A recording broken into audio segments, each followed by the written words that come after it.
Before we get in the video, please like, make sure to subscribe, turn on your notifications, go ahead and leave a comment below,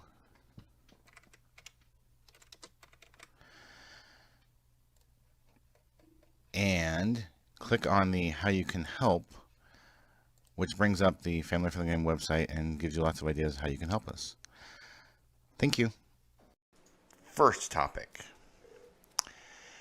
This is an FFG Chronicles on the return to work during COVID-19 times. So, as many of you all know and are aware, a lot of places in the United States of America, and I've heard also around the world, are starting to open things back up again. And they're letting people get back to work, which is good, because I know, like in America, there's been a lot of protests about people wanting to work. I don't know, it's something like, is it 6,000 jobs lost per person died or something like that? It's a huge number. It's huge. I know in the state of Tennessee, where we're at in the United States of America, I think it's been like 2% of the people who have contracted it have actually wound up dying from it. Can you refresh that one, please, Noah? So it's a really low percentage. I mean, think about this. It's nowhere near the Spanish flu. The Spanish flu was 500 million infected, 50 million dead. I think HIV and AIDS also has a lot more. In fact, I saw a stat last week in the United States of America.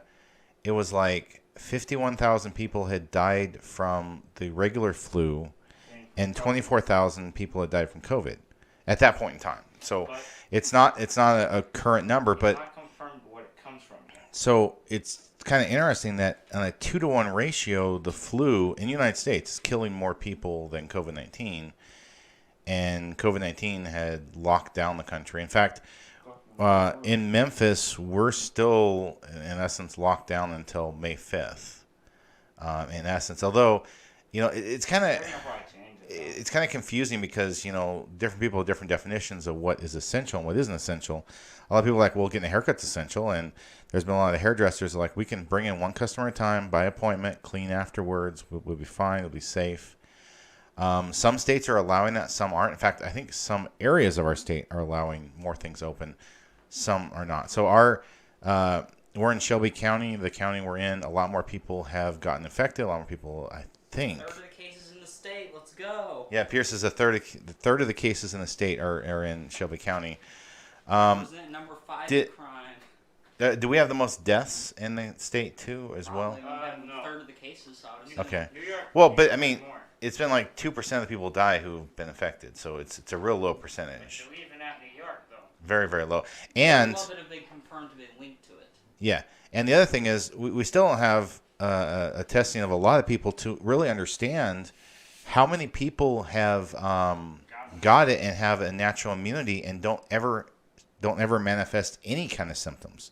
Or maybe they just feel kind of tired and crummy for a few days or a week or whatever, and then they're fine and they've already come over it. So I know they were talking about antibody testing as well. So I think my true serious concern with everything related to COVID-19 is the Chicken Little sky is falling syndrome. And what I mean by that is, since it hasn't been anywhere close to projections. I mean, they were like saying 2 million people are going to die in the U.S., and it's got nowhere close to that. I'm concerned that the next pandemic that comes is going to be worse, because people are going to be like, it was a much ado about nothing last time, and y'all, raised the red flags and went into red alert and went into complete lockdown, and it didn't really materialize like you claimed. So they're going to, the people who, like the doctors who've made these claims are going to lose credibility. That's my concern, is that people are going to look at it as like, you cried wolf, you were wrong, and the next one could be worse and could be nasty, like have a whole lot higher death rate. And then people are going to be like, hey, we didn't, you were wrong last time. And then that's going to cause it to be worse because people won't listen. In fact, we're seeing it now. People aren't listening. They're just going out and doing whatever they want. They're grouping up to protest. Yeah, it appears that they're grouping up to protest because they want to work. And constitutionally speaking, I don't believe the government has the right to say you can't work, that you have to just sit at home and take unemployment. I don't believe the government has the right to do that. I mean, when you look at the Constitution and it starts with life, liberty, and the pursuit of happiness, I believe there's a lot of people that are going, hey, you're stopping me from pursuing happiness. And I see their point. It's like, hey, you can't just, take my livelihood and destroy my business, And then, big businesses are getting all kinds of bailout money, and the poor people who are trying to survive in small businesses are getting swamped. And then I know they passed some, was it like $400 or $500 billion package for small businesses, supposedly. But there's a lot of people who are confused by that. Is it a loan? Are they just giving them money? Because, they gave us a lot of the citizens money, I think the big stimulus money. With this disease, Peters are talking. Let's take a other recent. Do you want to get on camera or get the mic or something? I mean, let's take another recent pandemic. It wasn't that long ago. Who remembers the great Ebola scare? That was 2002 or 3. Now, Ebola didn't spread as far for one reason. But it came from a wet market, though. No, that's not Ebola. Its transmissiveness was not nearly as high as COVID.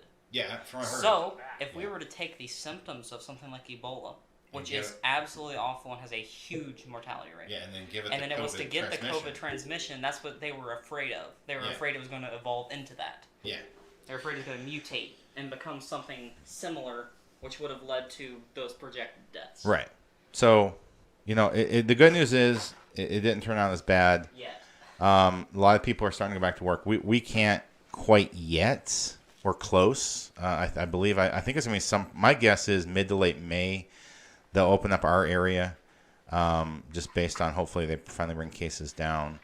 I know they've locked a lot of things down, and like I said, there are a lot of people not listening, and I can't control them, So, Hey, so that's all my thought on my first topic.